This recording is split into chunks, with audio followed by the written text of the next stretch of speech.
Hello students, एक बार फिर से आपका स्वागत है आपके अपने यूट्यूब चैनल के स्टडी पॉइंट पे। स्टूडेंट, पिछले वीडियो में मैंने आपको चैप्टर नंबर 5 क्लास 10 का इंट्रोडक्शन बताया था और उन्हीं इंट्रोडक्शन के बेसिस पे आज हम शुरू करने वाले हैं एक्सरसाइज 5.1 का क्वेश्चन नंबर 1। तो आइए देखते हैं इसका क्वेश्चन नंबर 1 क्या है। In which of the following situations does the list of numbers involved make an arithmetic progression and why? Question में ये बोला जा रहा है कि निम्नलिखित स्थितियों में से किन स्थितियों के में संबद्ध की सूची ए पी है और क्यों। Arithmetic progression means AP, A for arithmetic and P for progression. इसको हम इन शॉर्ट एपी लिखते हैं। तो वो ये बोल रहे हैं कि जो सिचुएशन आपको दी गई है फर्स्ट क्वेश्चन के चारों पार्ट्स में, उन चारों पार्ट्स को सॉल्व करके हमें ये बताना है कि वो एपी है। अगर वो एपी है तो क्यों है, और अगर वो एपी की फॉर्म में नहीं है तो क्यों नहीं है। तो देखते हैं, हमारा फर्स्ट क्वेश्चन है प्रत्येक किलोमीटर के बाद टैक्सी का किराया, जबकि प्रथम किलोमीटर के लिए किराया 15 रुपए है और अतिरिक्त किलोमीटर के लिए किराया 8 रुपए है। A taxi fare after each kilometer when the fare is ₹15 for first kilometer and ₹8 for each additional kilometer। Student, कभी आप लोगों ने ऑटो से ट्रेवल किया होगा तो जब हम मीटर डाउन करवाकर चलना शुरू करते हैं तो जो मीटर पे कॉस्ट होता है वो 0 से स्टार्ट नहीं होता। मींस वो एक फिक्स अमाउंट होता है जहां से हमारा वो शुरू होता है। तो यहाँ पे क्या है, यहाँ पे टैक्सी का जो फिक्स अमाउंट है वो 15 किलोमीटर है और उसके बाद जैसे ही 1 किलोमीटर हम कवर करेंगे तो एडिशनल जो किराया होगा वो 8 रुपए होगा। तो हम एज्यूम करते हैं प्रत्येक किलोमीटर का किराया, यानी कि fare for first 1 kilometre is equal to 15 rupees. फिर अतिरिक्त किलोमीटर का किराया कितना है, 8 रुपए, यानी कि additional fair for additional kilometre. Right, अब आप ये देख रहे हैं कि पहले किलोमीटर का किराया तो 15 रुपए हो गया, उसके बाद हर 1 किलोमीटर के बढ़ने के बाद 8-8 रुपए उसमें जुड़ते जाएंगे। तो फेयर फॉर 2 किलोमीटर कितना हो जाएगा, 15 में हम क्या ऐड कर देंगे, 8, तो कितना हो गया 23। फिर क्या कर सकते हैं हम कि फेयर फॉर 3 किलोमीटर, 3 किलोमीटर के किराए के लिए 15 जमा 8 जमा 8, यानी कि कितना हो गया 31 रुपीज। उसके बाद fare for 4 kilometre is equal to 15 plus 8 plus 8 plus 8 is equal to 39। अब जो आपको सीरीज मिली है वो क्या मिली है, 15, 23, 31 एंड 39 एंड सो ऑन, और ये चलती ही रहेगी। तो हमें क्या करना है, अब ये एपी की फॉर्म में है या नहीं है, उसके लिए हम क्या कर सकते हैं, हम डी फाइंड आउट करेंगे। और जैसा कि मैंने आपको वीडियो में बताया था कि डी फाइंड आउट करने के लिए हम सिर्फ डी को एक बार फाइंड आउट नहीं करेंगे, हम 2 से 3 बार फाइंड आउट करके ये कंफर्म करेंगे कि सच में क्या डी यानी कि जो कॉमन डिफरेंस है इस सीरीज का वो इक्वल है या नहीं है। तो डी फाइंड आउट करने के लिए क्या करते हैं, A2 में से A1 को सब्ट्रैक्ट करते हैं। यहाँ पे A2 है 23 और A1 है 15, माइनस किया तो आ गया 8। हम फिर से D कैलकुलेट कर देंगे, A3 में से A2 को माइनस कर देंगे, तो A3 हमारा 31 है और A2 हमारा है 23, तो हमारा फिर से आ गया 8। और फिर से हम D फाइंड आउट करेंगे तो A4 में से हम A3 को माइनस करेंगे, that is 39 minus 31 is equal to 8। अब आप देख सकते हैं कि डी हमारा जो क्या है वो इक्वल आ रहा है। और एपी की कंडीशन क्या होती है, एपी कोई भी सीरीज एपी तब होती है जब डी उसमें कॉमन होता है। तो यहां पे आप डी कॉमन देख रहे हैं तो हम लिख लेंगे difference is same and therefore it is an AP. Right student, different at same, that's why it is an AP. तो इसी तरीके से आइए हम अपनी नेक्स्ट प्रॉब्लम को सॉल्व करते हैं। स्टूडेंट, हमारा नेक्स्ट पार्ट है the amount of air present in the cylinder when a vacuum pump removes 1/4 of the air remaining in the cylinder eight A time.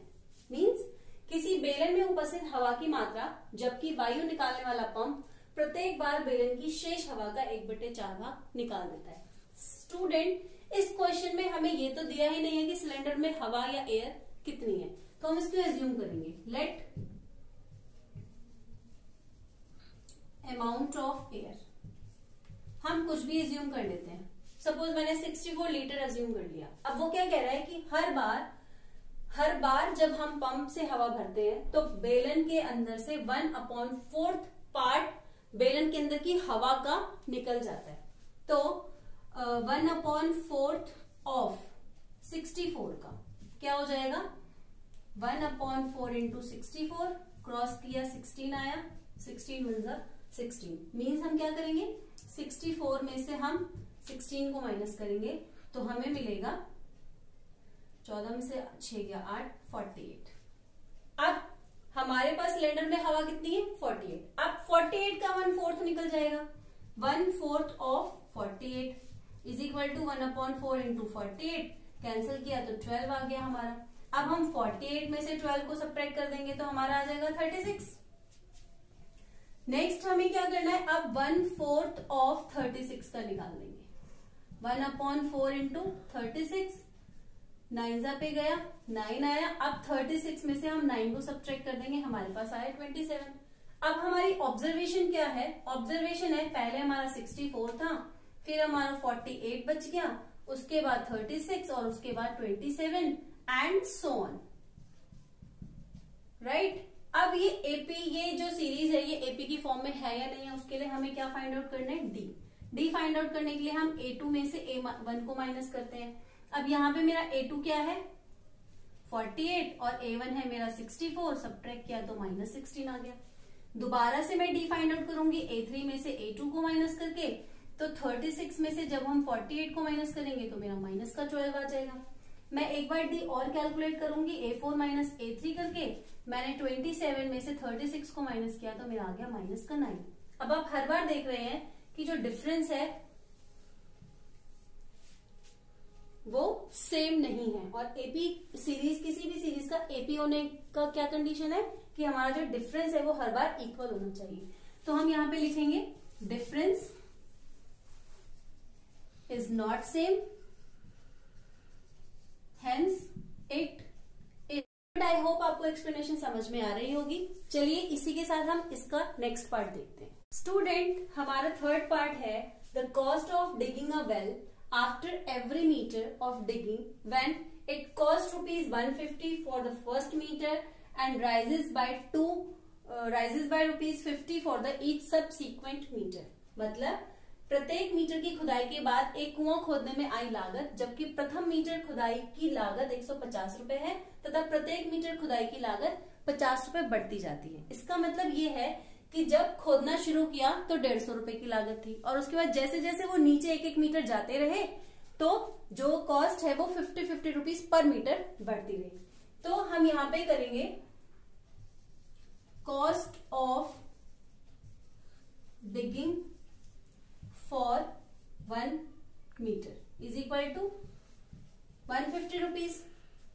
Cost of digging for 2 metre के लिए क्या है, इसमें हम क्या add कर देंगे 50 रुपीज, तो हमारा कितना हो जाएगा 200 रुपीज। फिर cost of digging for 3 metre 150 plus 50 plus 50 is equal to 250 rupees.